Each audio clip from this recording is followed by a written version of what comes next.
Janelle can't do this to me. She loves me. Oh my goodness, look at this. I can't believe it.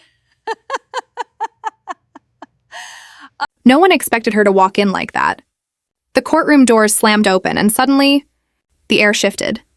What was supposed to be another quiet legal formality turned into the moment that shattered the Brown family legacy forever. Everyone turned. Cameras clicked.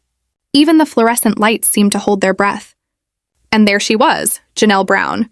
But not the woman we'd known from television. Not the serene, placid ex-wife people sympathized with. No, this was a new person. A woman who'd come to the point of not just existing, and began to fight back. Her blazer navy, her heels as sharp as her gaze, her posture unshakable, and that one point that stopped even her ex-husband dead in his tracks. The ring. A flash of gold on her left hand, burning like a battle cry. Cameras flashed. Christine's lips parted. Mary blinked twice. Even the court clerk was forced to push up her glasses. And Cody, he turned gray. Not white, not pale, gray, like a man whose soul just recalled something it should have kept hidden years ago. She didn't even glance at him. She simply walked toward her seat, calm, controlled, and unstoppable. Then she spoke the 7 words that would change everything. "Your Honor, I am Janelle Sullivan. I have remarried." The silence that followed was not merely awkward, but seismic. You could almost hear the crack of 2 decades of manipulation splitting right down the middle. And that's when everyone saw him. Sitting just behind her, unruffled, with a slight smirk that said he had been waiting for this day. Ben Sullivan, a name Cody Brown hadn't heard in a decade. The man he once tried to erase from his business, from his contracts, from his past. And now he was back, not as a ghost, but as Janelle's husband. "Ben Sullivan," Cody whispered, his voice catching in his throat. "You've got to be kidding me." No one laughed. No one even blinked. Because in that one moment, everyone knew this was not a hearing for a divorce anymore. This was payback in a suit. Flashback 2012, a quiet coffee shop just outside Flagstaff. Janelle sits by herself, her hands around a cold mug hours past. She's exhausted, not because she hasn't slept, but because she's had to do it all herself. Budgets, coaching strategies, kids, bills, and every time she built something for herself, the family chaos tore it down. "They say it's shared income," she muttered, "but somehow I'm always the one without my name on the contract." Across from her, a stranger stirred his coffee, polite, attentive, not intrusive. That stranger was Ben Sullivan. He didn't flirt. He didn't pry. He listened. And when she apologized for venting, he just smiled. "Not unloading," he told her. "Cracking the dam at last." That sentence, that one line, would ring in her head for years. They spoke of business, of trust, of being invisible in your own story. He never questioned her about her marriage. She never explained. But a connection was seated, not love, just human. The type of knowledge that bides its time, quietly, until the world goes to pieces. In the courtroom again, that unspoken bond had become something else. Janelle sat straight, her hand resting on a thin leather file. Behind her stood Ben, mute, the living embodiment of all the secrets Cody had thought he'd buried. The judge continued. "This session will cover the dissolution of all other financial trusts and joint property between Mrs. Janelle Sullivan and Mr. Cody Brown." The word Sullivan fell like a stone in water. Each wave struck Cody with a thud in the chest. "This is ridiculous," Cody growled. "She can't just, this is a trap." Janelle finally faced him, her voice low and deadly. "No, Cody. This is clarity." And then Ben arrived, his voice low, but his words annihilating. "This did not start in court, Cody," he said. "This started when you lost your integrity." The reporters gasped. Phones fell. Because now it was clear this wasn't about marriage. This was about payback. And receipts. Janelle's lawyer stood. "Your Honor, Exhibit A, a 2016 financial transaction signed by Mr. Brown himself." The lights went down. The projector sprang to life. Cody's signature, big and indubitable. "That," Janelle explained, "is when he began stashing money." A hum ran through the courtroom. Cameras clicked. Reporters rushed. The first on-the-record accusation of financial malfeasance live in court. What nobody knew yet was that the document was linked to something more profound. Coyote Pass, the family's beloved land, had been quietly sold into a shell company. No names, no warnings. And who owned that company now? Ben Sullivan. The gallery gasped. Mary leaned forward. Christine whispered, "He now owns Coyote Pass." At the far end of the aisle, Robyn's lawyer went white as a ghost. This was no longer a hearing. It was a reckoning. And Janelle? She wasn't shaking. She was taking back every dollar, every dream, every shred of her dignity. The next exhibits arrived like thunder. Emails, bank transfers, LLC documents, each one constructed the same narrative. Money transferred in secrecy, trust shattered in secret.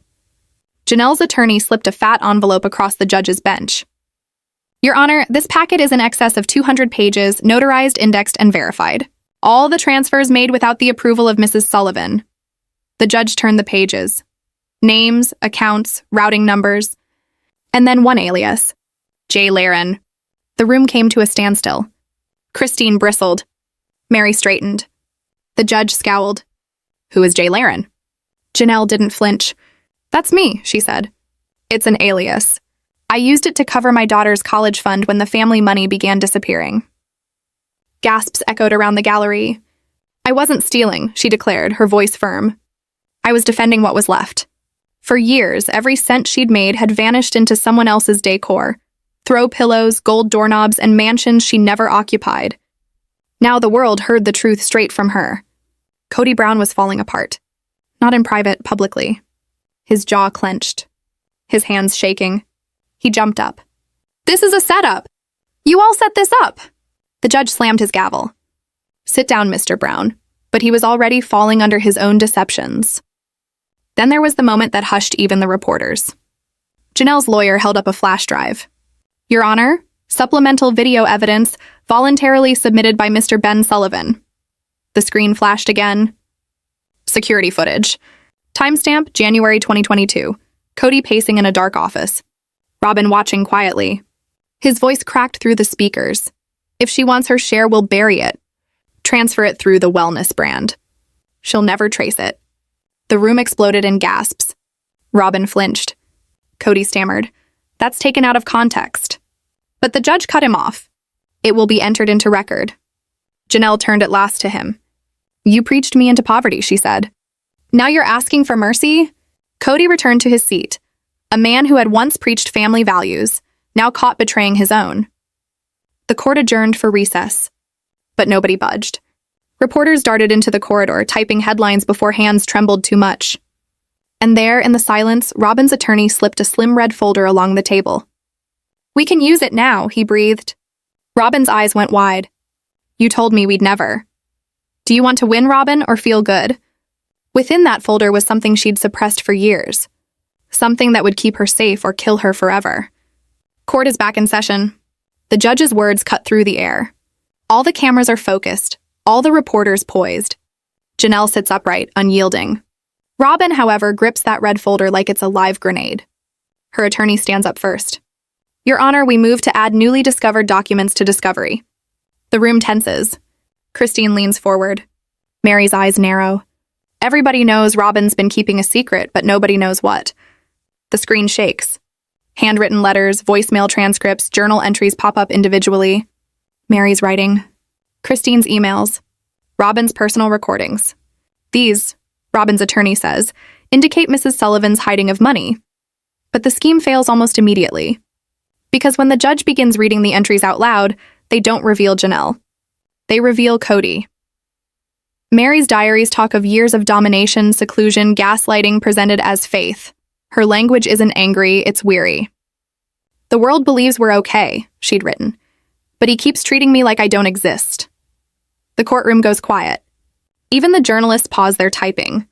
Because everyone understands these aren't allegations. They're tickets to emotional devastation. Christine fidgets in her seat, clearly distressed. Then the prosecutor rises. "Your Honor, we'd like to submit one more piece of evidence, a private email from Christine Brown, dated September 14th, 2021. The projector lights up again. Subject line, "I can't stay silent anymore." Christine's voice trembles but doesn't break as she confirms it's hers. Cody isn't leading this family. Robyn is. He controls the image. She controls the emotion. And Mary, he's defenestrating you quietly so it won't hurt the show. Cody bursts. "You walked out on your own." Christine glares at him, eyes icy. Yes, Cody, I did. But you constructed the door. The judge bangs the gavel. Order, but it's too late. The world has just learned the truth. Then comes the voice recording. February 2022. Cody's voice caught on tape. Let her cry. She'll humiliate herself again. She always does. Mary doesn't move, but her tears fall quietly. Not for him. For who she used to be while loving him. The audience in the gallery murmurs, horrified. And before the judge can call another witness, someone speaks up. I'd like to testify. The voice is gentle, but certain. Robyn Brown, all heads turn. Cody's mouth falls open. Are you certain, Mrs. Brown? The judge queries. Yes, she whispers. I can no longer remain silent. She rises, shaking but resolute. And just as she's about to testify, the courtroom doors swing open once more.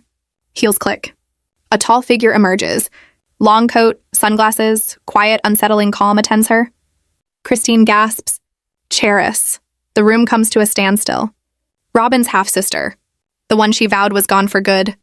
Cherris takes off her glasses, her face inscrutable. Your Honor, she says quietly, I have something to say. From her purse, she produces a thick manila envelope. A lease agreement, dated July 2019, signed by Cody and Robyn Brown. It was utilized to obtain a line of credit privately with Coyote Pass as collateral. The judge scowls. And for what purpose was the credit obtained? Cherris doesn't blink. To retire 2 personal charge cards, and for a down payment on a piece of property in Robyn Brown's name. Gasps circulate through the room. Reporters scurry for the doors to phone their editors. Christine's eyes widen. It all finally makes sense. That's why the finances didn't add up, Janelle whispers. They took out a mortgage on our dream property to pay for her mansion. Cody struggles to rise, defensive, desperate. You don't understand, we were broke, we had to survive. Christine interrupts. Survive? You told us we had nothing. And you bought her a private home. The judge bangs the gavel. Order! But too late. The illusion is shattered. Robyn's flawless image burst wide apart. Then a second turn. The judge asks for Mary Brown to come forward to the bench. Mrs. Brown, you have filed under seal evidence. Do you want to go on? Mary rises, shaking but firm. She opens a creased envelope yellowed with age. Within it, a photograph, a thread of emails, a handwritten note. The photo, Cody and Robyn in a Vegas office, a whiteboard behind them labeled, Exit Plan, Merge Accounts. The email, Robyn to Cody, if Mary pushes again, remind her she never contributed enough. I'll handle the paperwork. The letter, Mary's own words. I loved this family even when it didn't love me back. But I'm done being quiet. Silence, not one camera flash. Not a single cough. Only the sound of 20 years coming undone in the space of a moment. Christine puts out her hand and grabs Mary's. For the first time in years, they sit side by side, no longer adversaries, no longer co-wives. Simply women at last set free. 2 days later, the courtroom is again filled. But this time, 2 new faces occupy the back, corporate attorneys from TLC. The network that put the Browns in the spotlight is being subpoenaed. The judge clears his throat. We will now hear from Ms. Lila Green, the former payroll coordinator at Brown Entertainment Holdings. You could have heard a pin drop. Lila stands serene, self-assured, clutching a fat binder. Between 2018 and 2021, she explains, I was instructed to remit bonus payments that were earmarked for joint property into a private LLC, Flagstaff Family Dynamics, held by Robyn Brown. The audience gasps. Christine mouths, that's not ours. Those bonuses added up to more than $230,000, Lila goes on. All flowed through bogus equipment invoices and used to pay for the Flagstaff mansion. Robyn sits bolt upright. That's not fraud. Cody signed off on it. The judge interrupts her. Sit down, Mrs. Brown. And just like that, the house of cards collapses. The courtroom is quiet once more, but not tranquil. It's the quiet of understanding, the sort that precedes a verdict. The judge scans over the stacks of evidence, the photographs, the letters, the recordings. Then he pronounces, in the case of Brown Family Holdings against Mr. and Mrs. Brown, this court finds adequate proof of concealment of assets, financial deception, and violation of marital trust. Cody's throat tightens. Robyn's tissue unravels in her fingers. Ownership of Coyote Pass, the judge goes on, will be shared equally by Mrs. Janelle Sullivan, Mrs. Christine Brown, and Mrs. Mary Brown. Cody springs upright. That's my land. Not anymore, says the judge. Your stake is suspended pending investigation. The reporters burst into action. Christine leans over to Mary and whispers, "They finally did it. On record."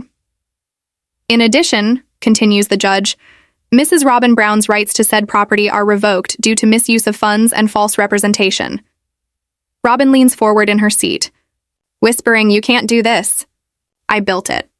Mary responds quietly, "We all did. You just kept the keys." The courtroom clears. No applause. No victory music. Just the muted scrunch of heels and heartbeats. Outside, the headlines strike immediately. Brown family empire collapses in court. Cody and Robyn under investigation. Flagstaff's Financial Crimes Unit launches an investigation. Cody vanishes from view. Robyn closes up shop in an overnight decision. A week after that, another envelope reaches the courthouse, unsigned, unsealed. It's a confession. I did it. I created the LLC, I transferred the money. I was trying to protect my family. I made a mistake. Cody Brown. That letter is made a matter of public record. And with it, the TV show that made them all celebrities is canceled. Cut to Christine, her feet on her porch, wind blowing through her hair. "I don't know what winning is anymore," she tells the camera, "but I do know what freedom is like." Her video goes viral overnight. Thousands of posts. Most of them say the same. This isn't revenge. This is survival.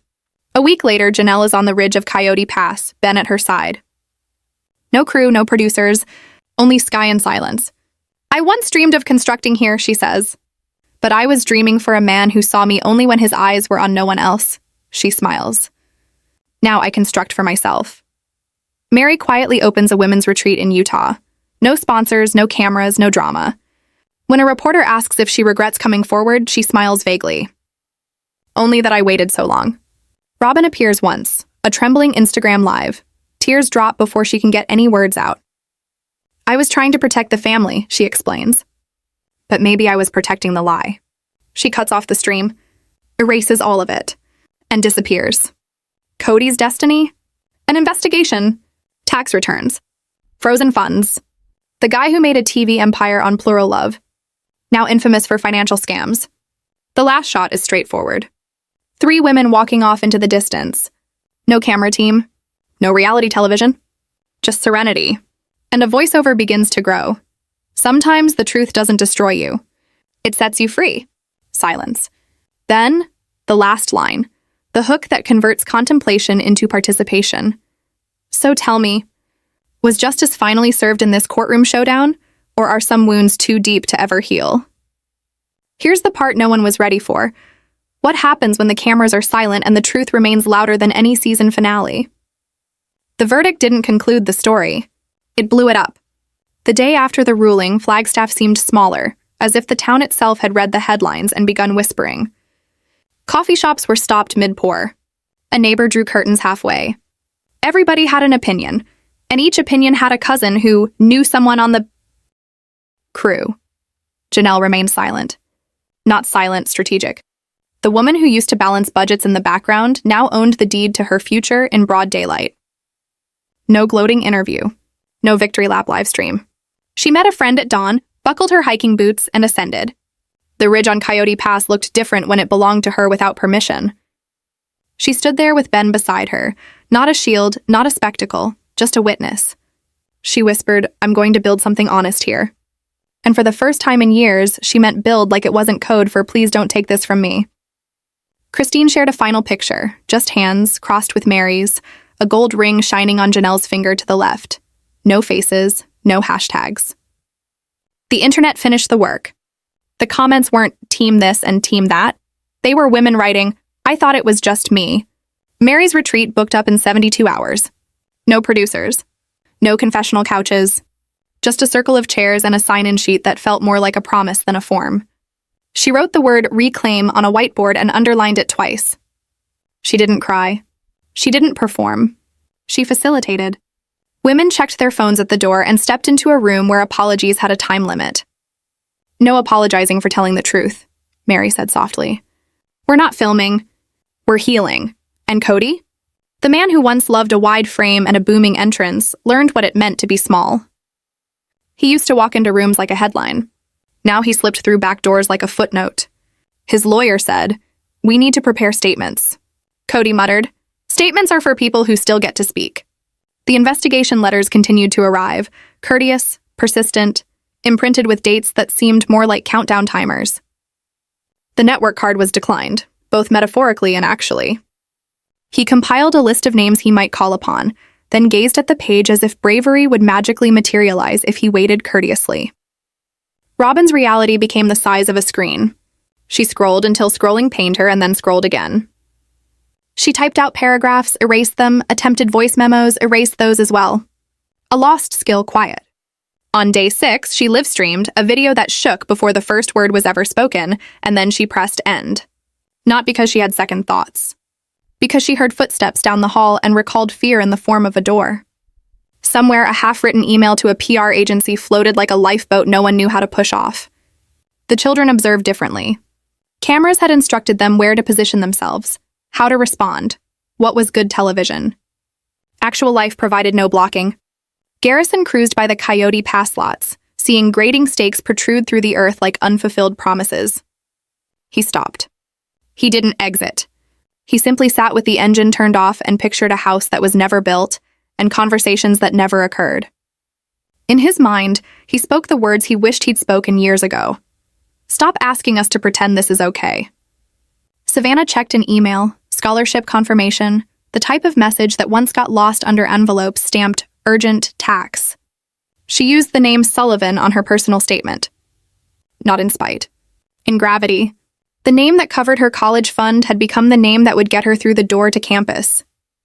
She wore that silence like a lighthouse she didn't boast about. Elsewhere, a group message that had weathered births and birthdays and betrayal hummed with a screenshot. Netflix doc in development? Then another. No, a podcast series. Then another. YouTube longform is bidding. The storytelling engine had arrived to gather. You can cancel a show. You can't cancel the need for its autopsy. Producers slid into DMs with courteous haste. We want your truth. Does truth come with a fee? Does agony have a bill? A producer sold a limited series in gentle voice. Let's center around resilience. Translation. We'd love your permission to pillage your history without acknowledging that we used to dress it up prettier. Janelle said no. Christine didn't, not out of revenge, out of clarity. She had conditions no one had ever heard her utter on television. No reenactments, no X's, no inside shots of my kitchen. If you want my voice, you get my boundaries. They blinked. Then they acquiesced. Because boundaries are fascinating when a woman enunciates them like a contract. Mary was offered something different. A partnership, no cameras, only curriculum. Women's retreats, but scaled back. String-free sponsors. She read the contract line by line, followed her finger along the clause that used to vanish in her world. Creator retains full ownership. She signed Mary Brown and sat back with the aftertaste of witnessing her name handled as if it carried weight. Meanwhile, the enigma that no one was to pay attention to rapped gently at the rear door of the story. A flagged transaction. A date that did not belong on the calendar. A missing USB that was not in the box count. The court clerk referred to it as a small irregularity, and anyone who has ever seen a house of cards realized the edge card always appears diminutive. Ben got an email with no salutation, only a file number followed by a question mark. He scowled. He did not forward it. He printed it out. Paper has a certain obstinacy for telling the truth more tenaciously than a screen. Here's what the paper wasn't saying. There was a transfer 4 years ago. Tiny enough to conceal itself in plain sight. Big enough to make a difference. Shifted through an account with a name that was meaningless until it was everything. Ridgeway Sunrise Holdings. A shell firm. A shelf company. A door with a deadbolt. The address of the registered agent led back to a co-working facility in Vegas and an invalid mailbox. Ben placed the page on the table. He didn't do it alone, he whispered. Janelle nodded as if she already knew but wouldn't let it survive as paranoia. We track it, she said. Step by step. No headlines. He smiled, not the victorious type. The sort that announces, I know how to do quiet work that screams when it's done. The children began to speak out, not using microphones, not using confessional chairs, with simple things that travel farther. An Instagram story that wasn't tagged. A tweet that stated, healing is private. A college essay that started, I grew up on camera but learned to tell the truth off screen. Those weren't call-outs. They were course corrections. The internet attempted to make them evidence. They pushed back with the kind of elegance that leaves clickbait blushing. Cody's path to redemption did not come on time. He went the old way, a staged lighting sit-down with a nice interviewer who would pose hard questions that sounded like softball questions with serious eyebrows. The network declined. The platform said, "We're focusing on new voices." He posted a video himself, a monologue with long pauses and the word context repeated like a password. The comments weren't cruel. They were weary. "We watched the context," one said. "You filmed it for 10 years. He turned off comments. Then he turned them back on. Then he looked at the figure 0 beside super thanks as if remorse could be crowdfunded. Robyn wrote a letter she never mailed. She wrote to the women and did not sign. "I tried to be glue. I became solvent," she rehearsed saying it out loud. It sounded like a language she didn't know how to speak yet, responsibility. She tucked the letter into a drawer with the nice paper and the standby candles. An odd location, perhaps, or perhaps ideal. Her next blackout in life wouldn't be a light one. The documentary process marched ahead without them, and that was when the internet did something unusual. It opted for the original sources over the glittering packaging. The leaked recordings, the exhibits from court, the personally signed letters. They were craving the receipts, not the summary. A long-form YouTuber with a soothing voice and ridiculously exhaustive research posted a 3-hour analysis called How the Brown Empire Fell, Receipts, Red Flags, and Reclamation. It wasn't nasty. It was precise. It gave credit to the women. It fact-checked the gossip. And as a conclusion, rather than merch, it linked to Mary's retreat scholarship fund. The comments wept. The algorithm took notice. In Flagstaff, a banker responded to a call that shifted the temperature in the room 5 degrees. "Yes," he spoke deliberately. "We have a record of a collateralized credit line against the parcel, so named Lot B, reduced to near 0, then rolled into some other instrument." Halt. What instrument? He read the screen twice. A donor-advised fund. The words dangled there like a chandelier in a barn, lovely, questionable, costly. A donor-advised fund is a charitable vehicle. It's also a secret repository with a halo. Contributions enter charitable. Specifics emerge secretive. Ben rubbed his thumb against his temple. Who would create that? Janelle gazed at the file name. Ridgeway Sunrise, DAF. A post-it covered section of the line, photocopied topmost, black box with a smirk. But one piece fell through the blackout. Hart and Hayden Consulting. Christine glanced up. Producers? Not of the show, necessarily. Next door, consultants, fixers with lanyards and manicured smiles. The kind who facilitate deliverables and streamline narratives. The kind who talk fluent NDA. Suddenly, the narrative had gradients the viewers never have. Not only a family in freefall, but an outer ring of professionals who benefit when the show remains pretty. Mary listened, then did something ordinary and frightening. She called a reporter. Not a gossip site, not a blogger, a small-town investigative reporter whose last viral piece was about a school board budget. "I don't want a hit piece," Mary replied. "I want a timeline." 2 weeks, the reporter asked. Mary handed her the box of copies, not the originals. A boundary masquerading as an envelope. While the reporter pursued invoices scented like incense and brand strategy, Janelle encountered a contractor on the ridge. No camera, no drone shot. Just a tape measure and a woman who could stand on rough terrain and envision a kitchen where real laughter exists. They drew a rectangle in the ground. "Not too large," Janelle said, "but large enough to host." The contractor smiled. "Hosting," she said. "The healthy kind." Cue the quiet surprise. The co-working facility in Vegas where Ridgeway Sunrise Holdings formerly had an address? It had a drop box, the kind that used keys. Ben was called by the building manager because he had asked the correct questions politely for weeks. "There's an envelope," she said. "It doesn't have a return. In it, a receipt, a photocopied cashier's check, and a sticky note with 4 words in all capital letters. Ask about episode order." Ben furrowed his brow. "Episode order?" The manager shrugged. "TV people. They squabble over order like it's holy." He already knew that. He didn't know it could be about money. In the old days, shows didn't simply run. They got scheduled. Story arcs came with bonuses. A wedding during sweeps, a producer once quipped, is worth 3 vacations during filler. What if a plot twist, what airs when, initiated back-end payments to consultants rather than the family? What if a holdover episode allowed for time to transfer money from a trust to a DAF that applied philanthropy like perfume? You can sense the turn, right? The camera swivels ever so slightly, and the glare falls on another set of faces. The ones behind the monitor. The ones who responded, "Let's take 5," when a woman nearly uttered a truth that would kill a story too early. If this is sounding paranoid, keep in mind, conspiracies are merely secrets with spreadsheets. The journalist phoned Mary at 9:12 p.m. "I discovered a memo," she reported. Hart and Hayden suggested reconfiguring ancillary compensation to an outside party in the event of narrative volatility. Translation: when the truth arrives late and spoils the plot, we divert the money somewhere else. The memo was not signed. The watermark at the top of the PDF indicated draft. It also indicated confidential in a font that made honesty seem like an option. Janelle went to Christine's. They sat at the table where recipes used to fake being enough. The children drifted in and out, planting kisses on cheeks, inquiring if anyone required tea. Ben unfolded the papers.